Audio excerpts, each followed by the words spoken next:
saudara yang terkasih dalam nama Tuhan kita Yesus Kristus. Dalam Roma 15 ayat 13. Semoga Allah sumber pengharapan memenuhi kamu dengan segala sukacita dan damai sejahtera dalam iman kamu, supaya oleh kekuatan Roh Kudus kamu berlimpah-limpah dalam pengharapan. Doa bagi orang percaya merupakan bangunan jiwa yang didasarkan atas iman kepada Yesus Juru Selamat. Karena dalam doa kita bebas menyatakan segala hal padanya dan memohon apa saja yang berhubungan dengan pergumulan dan harapan kita. Namun doa yang benar adalah doa yang membiarkan otoritas Allah terjadi, bukan kehendak kita. Demikian juga dalam bagian ini harapan Paulus pada Tuhan sebagai sumber pengharapan memenuhi jemaat dengan segala sukacita dan damai sejahtera. Paulus menyadari bahwa tanpa sukacita dan damai sejahtera dari Allah, jemaat mengalami kekosongan iman yang berpotensi menghancurkan. Begitu penting hingga Paulus 2 kali mengungkapkan doa syafaat dalam bacaan ini, selain kepenuhan sukacita yang membawa kegembiraan dan damai sejahtera. Bapa di surga, dikuduskan namamu, datang kerajaanmu, jadi kehendak-Mu. Berkati firman-Mu, berkati kami semua. Darah Yesus sucikan kami. Lawat kami semua Tuhan, dan nama Tuhan dimuliakan demi nama Yesus. Yang percaya katakan amin. Silakan duduk. Shalom. Kita akan bahas tentang kerasukan. Apa saudara? Nah, kenapa orang bisa kerasukan? Kenapa orang boleh kerasukan? Ngomong sebelahnya, kamu jangan kerasukan.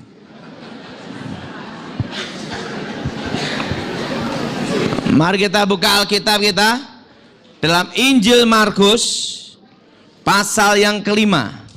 Injil Markus pasal yang kelima. Injil Markus pasal yang kelima, ayat pertama sampai dengan ke-17. Injil Markus pasal yang kelima, ayat pertama sampai dengan ke-17. Injil Markus pasal yang kelima, ayat pertama sampai dengan ke-17. Saudara yang genap, saya yang ganjil. Lalu sampailah mereka di seberang danau di daerah orang Gerasa. Ayat 2 sudah baca.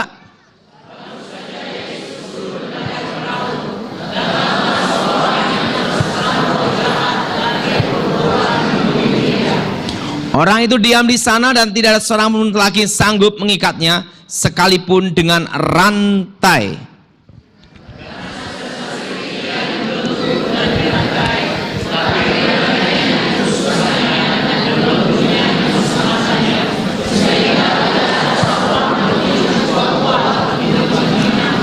Siang malam ia berkeliaran di pekuburan dan bukit-bukit sambil berteriak-teriak dan memukuli dirinya dengan batu.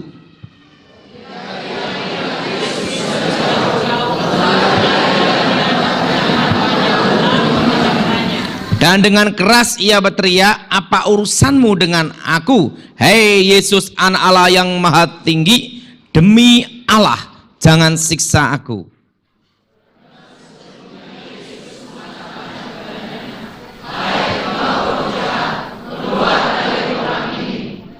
Kemudian ia bertanya kepada orang itu, siapa namamu? Jawabnya, namaku Legion, kami banyak.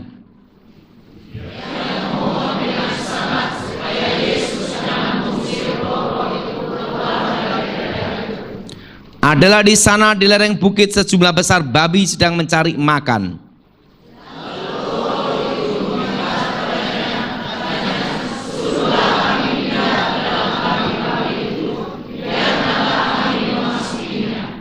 Yesus mengabulkan permintaan mereka. Lalu keluarlah roh-roh jahat itu dan memasuki babi-babi itu. Kawanan babi yang kira-kira 2000 jumlahnya itu terjun dari tepi jurang ke dalam danau dan mati lemas di dalamnya.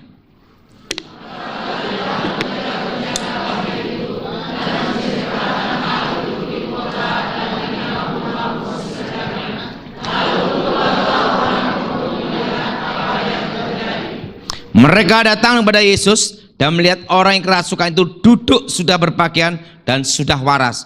Orang yang tadinya kerasukan legion itu, maka takutlah mereka.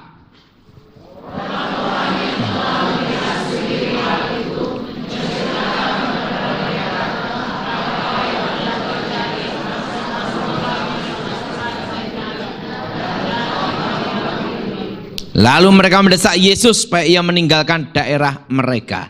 Saya mau tanya, siapa yang pernah ke Israel? Angkat tangan.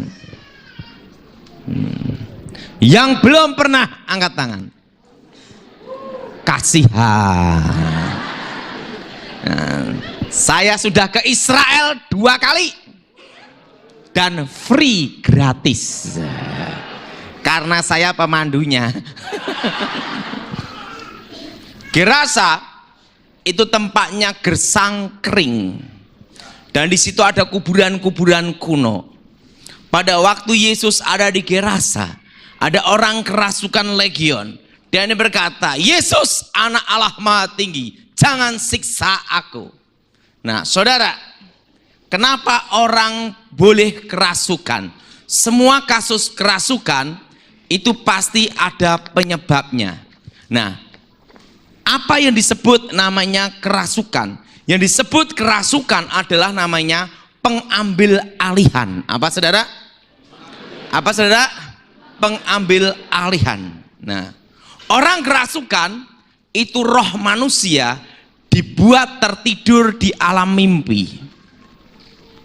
Dan kuasa setan mengendalikan tubuhnya. Saya mau bertanya, siapa yang percaya kalau mimpi rohnya keluar dari tubuh? Angkat tangan. Siapa yang percaya kalau mimpi rohnya keluar dari tubuh? Angkat tangan. Siapa yang percaya kalau bermimpi rohnya tetap dalam tubuh? Angkat tangan. Nah, oke. Yang ketiga, yang pening angkat tangan.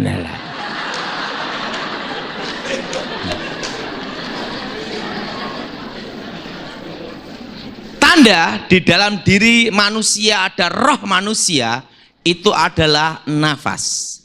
Nafas berhenti, roh keluar. Saya mau tanya, kalau saudara bermimpi bernapas tidak? Nah, yang angkat tangan keluar itu berbahaya. Warning. Kenapa, saudara? Setiap malam mati hidup, mati hidup. Nah, itu hanya alam bawah sah. Nah, orang kerasukan itu roh manusia dibuat tertidur di alam mimpi. Kuasa setan mengendalikan tubuhnya. Sehingga orang kerasukan merasa dibawa di alam lain. Di kerajaan, kampung, bandar, pekuburan. Nah, cirinya orang kerasukan yang pertama, suara berubah. Apa saudara? Apa saudara? Suara apa? Suara berubah. Cirinya orang kerasukan suara berubah. Tapi kalau laki-laki suara gini, mau kemana? Nah, itu bondan. Bondan ya? Nah, bondan. Kalau di Indonesia namanya bencong. Nah, suara berat, parau, dan suaranya itu berbeda dengan suara manusia. Jelas? Nah, laki bisa suara perempuan, perempuan bisa suara laki, tapi parau berat. Pertama. Kedua, orang kerasukan pasti mata terbuka. Apa saudara? Apa saudara? Mata apa? Terbuka. Mata terbuka. Saudara, mata adalah jendela hati kita. Orang suka sama orang boleh dilihat dari mata. Betul? Orang tidak suka sama orang boleh dilihat dari apa? Mata. Dan yang paling susah ditebak adalah mata buta. Nah, saudara, orang kalau kerasukan mata terbuka. Matanya merah atau putih, bingung. Pak, kalau ada orang kerasukan gini, stres, depresi ya. Kan banyak sekali kasus kerasukan mata gini. Itu bukan kerasukan. Karena orang kerasukan pasti mata terbuka untuk menunjukkan namanya pengambil Makanya orang kalau kerasukan ditatap matanya gini, langsung gini, tidak mau menatap. Kenapa? Karena bukan diri orang tersebut. Jelas? Jelas? Ketiga, kulitnya mati rasa. Apa saudara? Kulitnya apa? Coba semua pegang bagian sini. Sakit enggak? Kalau ada orang kerasukan pegang gini aja. Kalau dia gini, aduh, itu bukan kerasukan. Karena orang kerasukan kulitnya mati rasa. Atau pegang bagian kakinya digini-gini. Kalau dia geli gini, berarti bukan karena orang kerasukan kulitnya mati atau dipegang gini, ditekan bagian gini, dia nahan gini, wah, bukan kerasukan. Jelas? Jelas? Yang keempat, ini cirinya orang kerasukan, kekuatan 10 kali lipat melebihi manusia biasa. Wah, langsung. Kelima, seluruh bulu-bulu yang ada di kulitnya ini berdiri semua, kecuali rambutnya. Nah, orang kerasukan itu pasti ada penyebabnya, ada pemicunya, ada yang mengawalinya. Tidak langsung tiba-tiba kerasukan. Nah, penyebab kerasukan pertama, kalau orang percaya ada komunikasi hubungan antara orang hidup dan orang mati, maka orang itu paling mudah kerasukan. Jelas? Jelas? Kalau orang apa saudara? Percaya ada hubungan antara orang hidup dan orang. Nah, makanya orang yang sering mimpi ketemu orang yang sudah mati itu paling mudah kerasukan. Kedua, orang yang takut setan paling mudah kerasukan. Nah, siapa yang berani sama setan? Angkat tangan. Setan di luar berkata, kita coba.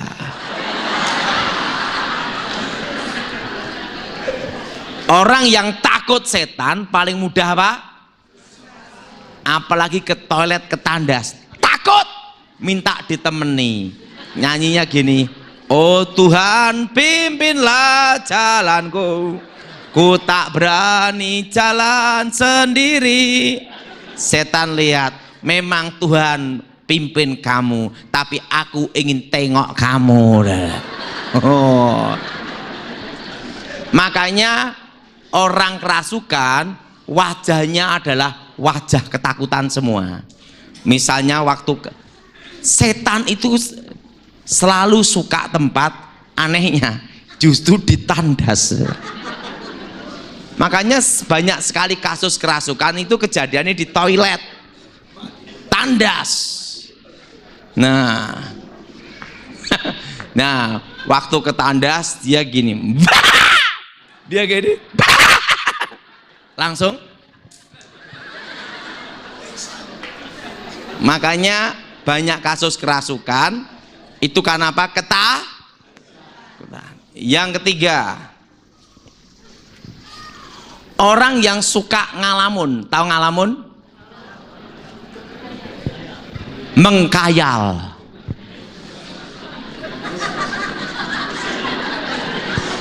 Nah, ngomong sebelahnya, jangan mengkayal.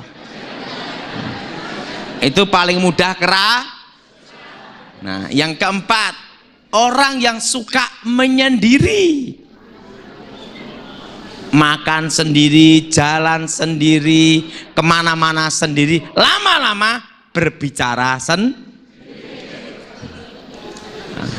Makanya orang kalau belajar ilmu gaib, ilmu hitam, itu ada di pekuburan, di gua, tidak ada di diskotik bertapa. Nah, jadi orang yang suka menyendiri. Yang kelima, orang yang suka melukai dirinya sendiri, bentur-benturkan kepala, pukul-pukul, tusan toreh-toreh badannya. Nah, itu paling mudah kerasukan. Perhatikan Elia di gunung mana? Di bukit mana? Karmel. Ingat, orang-orang Baal pada karena menoreh-noreh diri. Yang keenam, yang berapa saudara? Yang keenam, orang yang suka hal-hal mistik, hal-hal gaib tentang setan, hobi tentang setan, itu paling mudah kerasukan. Jelas? Jelas? Nah, ketujuh, orang yang suka ngundang-undang arwah orang mati, roh leluhur, itu paling mudah untuk dirasuk. Jelas? Nah, ke-8, orang yang akar pahit, kecewa, dendam, luka hati. Makanya banyak sekali kasus kerasukan, waktu konseling dia manifestasi kerasukan, kecewa, dendam, akar pahit. Orang dendam itu paling mudah kerasukan. Nah, yang ke-9, orang yang suka film horor. Udah takut sama setan, sukanya film teng ieng ih ih ih ih.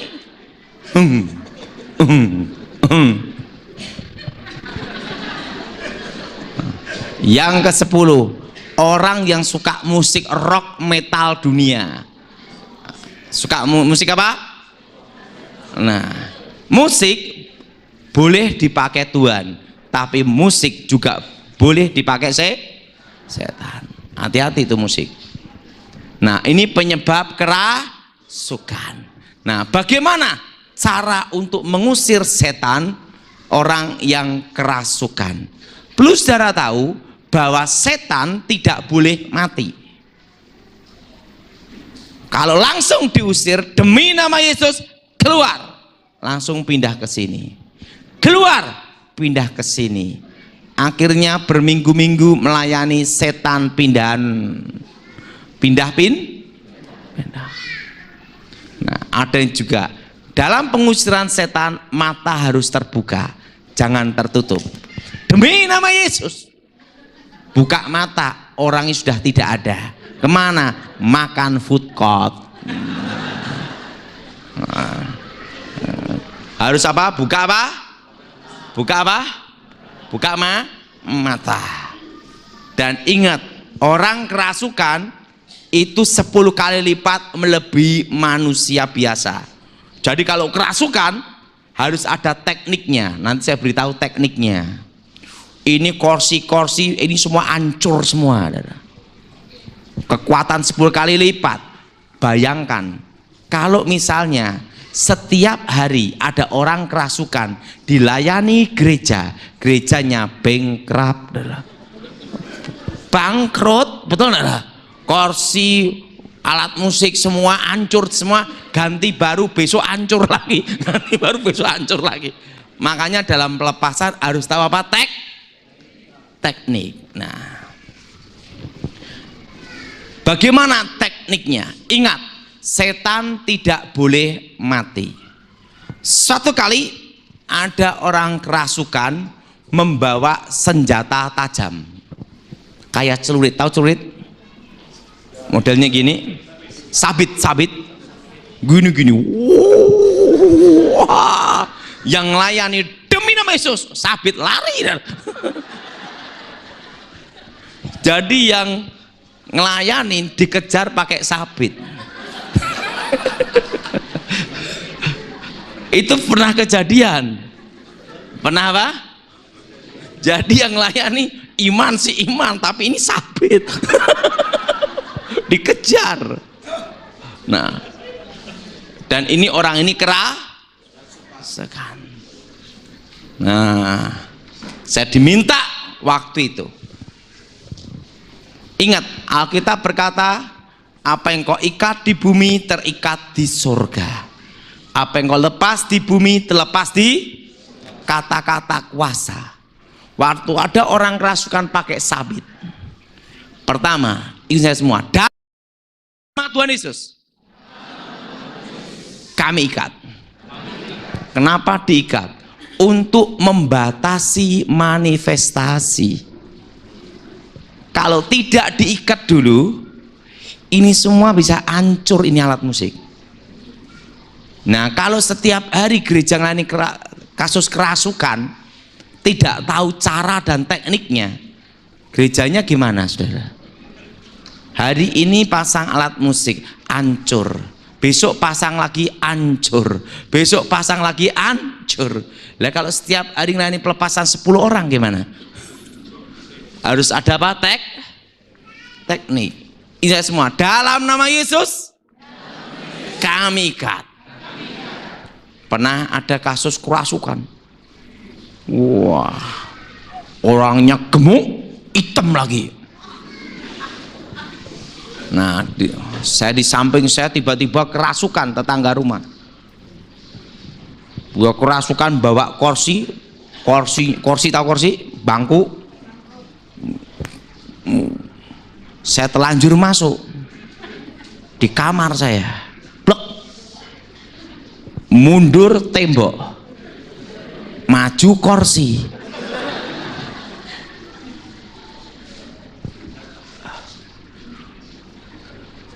Pertama yang saya lakukan apa? Dalam nama Yesus kami ikat. Waktu diikat, buak, jatuh tepat dekat jempol saya.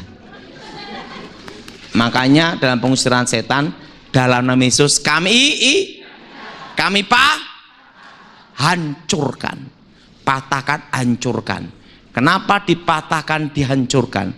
Ingat, setan tidak boleh mati. Kalau langsung diusir gini, langsung dia punya kemampuan pindah seketika. Kami ikat, kami patahkan, kami baru kami usir Nah, setan keluar. Dan dalam pengusiran setan, jangan tanya-tanya setan. Dalam nama Yesus, siapa namamu? Liang, setan Tiongkok. Demi nama Yesus, siapa namamu? Paijo, setan Indonesia. Setan tuh kenipu, kenapa ditanyain? Waktu Yesus ada di Gerasa, siapa kamu? Legion. Arti legion itu banyak, 2000 sampai 4000. Kalau Yesus mengusir setan, tanya satu persatu, maka di ayat ini paling sedikit ada 2000 nama. Betul? Ada enggak 2000 nama? Tidak ada. Hanya itu apa? Artinya keluar, pindah ke babi. Kenapa pindah ke babi, tidak ke ayam? Karena di situ yang ada babi. Oleh kekuatan di dalam Roh Kudus, jemaat mengalami kelimpahan. Ini adalah suatu doa yang penuh kuasa, yang penuh keyakinan dalam persekutuan jemaat yang hidup rukun. Sebagai keluarga Kristen dan orang percaya, kita tidak boleh berhenti untuk terus memanjatkan doa syafaat dan permohonan kepada Tuhan sebagai sumber pengharapan satu hati dan satu suara, terus teralami dalam persekutuan umat percaya dan antar kelompok serta agama. Ini merupakan ajakan kepada siapapun yang percaya kepada Tuhan agar terus berdoa, teristimewa untuk kebaikan dan terbentuknya jemaat yang beriman. Orang percaya harus terus memanjatkan doa sebagai gaya hidup orang yang berpengharapan kepada Tuhan. Juga harus saling mendoakan satu dengan yang lain. Jika jemaat berdoa, boleh berharap Tuhan mengerjakan yang terbaik. Tetapi jika tidak berdoa, maka tidak akan terjadi hal yang mendatangkan kebaikan yang membangun. Mazmur 91 ayat 9 sampai dengan 13. Sebab Tuhan ialah tempat perlindunganmu, yang maha tinggi telah kau buat tempat perteduhanmu. Malapetaka tidak akan menimpa kamu dan tulah tidak akan mendekat kepada kemahmu, sebab malaikat-malaikatnya akan diperintahkannya kepadamu untuk menjaga engkau di segala jalanmu. Mereka akan menatang engkau di atas tangannya, supaya kakimu jangan terantuk kepada batu. Singa dan ular tedung akan kau langkahi, engkau akan menginjak anak singa dan ular naga.